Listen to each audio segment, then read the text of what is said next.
kişisel bir eşik değil, bu sayı binlerce hastanın hayatına dokunan, binlerce ailenin kaderini değiştiren bir sağlık sisteminin olgunluğunu temsil eder. Mekanik trombektomi, teknik olarak anjiyo masasında, odasında yapılan bir girişim olsa da gerçekten anjiyo masasında başlamaz. Bu süreç hastanın evinde, sokakta, iş yerinde ilk belirtilerin fark edilmesiyle başlar. Bizim Vali Bey ve Sağlık Müdürümüz bağımlılıkla alakalı bir toplantıda olduğu için gelemediler. Selamlarını ilettiler.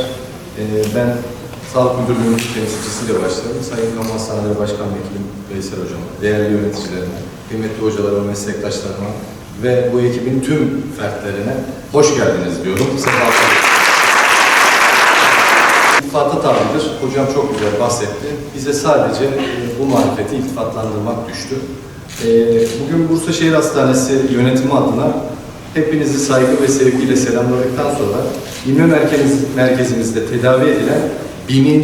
inme vakasına ulaşıp hastalarımızın şifasına vesile olmanın haklı gururunu ve mutluluğunu yaşıyoruz. Bu anlamda programda bizleri yalnız bırakmadığınız için her birinize ayrı ayrı teşekkür ederim.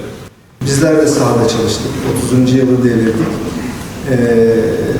Ama belki de en önemli konulardan biri evde sağlık hizmetleri ya da palyatif bakım merkezlerinin ciddi anlamda yükünü azaltan, insanları sakat kalmaktan kurtaran, yeniden sağlıklarına kavuşturan, az önce gördüğümüz o amca ve teyzemiz gibi bence ömür boyu minnettar kalınacak işleri sizler yürütüyorsunuz. Hepinize teşekkür ediyoruz. Tek her birinizin emeğine sağlık. Teşekkür ediyoruz. Vatandaşlarımız ve müdürlüğümüz adına ekibinizi görevi de bize verdiler. Gerçekten ben takdim ediyorum hocama. Teşekkür ediyoruz. Sağ olun.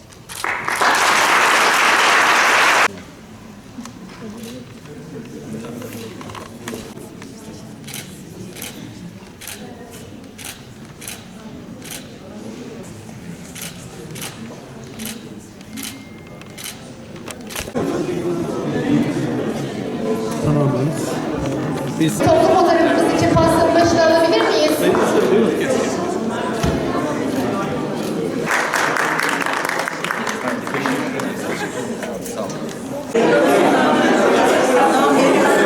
İnme, beynin bir ya da birden fazla fonksiyonun aniden durması sonucunda ortaya çıkan bir tablo. Dünyada kalp hastalığı ve kanserden sonra en sık 3. ölüm nedeni maalesef sakatlık bırakan nedenler arasında 1. sırada yer alıyor. Daha çok damar tıkanıklığı görüyoruz hastalarda.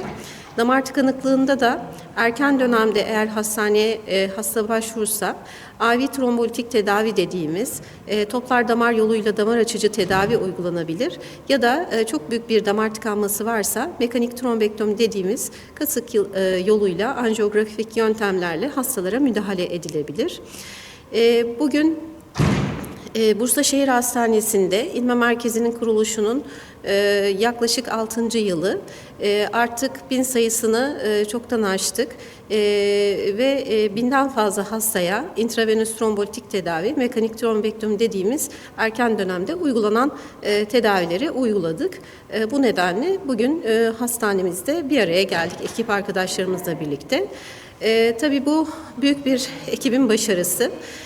Hem İl Sağlık Müdürlüğü yöneticileri, hem şehir hastanesi yöneticileri, hem nöroloji ekibinin bu işte hekim, hemşire ve hem girişimsel radyoloji, 112 sağlık çalışanları, acil çalışanları, anestezi reanimasyon ve çok geniş bir ekibin bir araya gelerek yaptığı büyük bir ekip çalışması. Bugün burada inme merkezimizde tedavi edilen 1000. inme vakasına ulaşıp hastalarımızın şifasına vesile olmanın haklı gururunu ve mutluluğunu hep birlikte yaşıyoruz.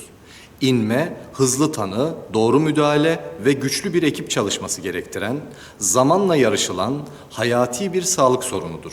İnme merkezimiz 7 gün 24 saat esasına dayalı hizmet anlayışı ile ileri teknoloji altyapısı ve alanında yetkin sağlık kadrolarıyla kısa sürede çok önemli bir başarıya imza atmıştır.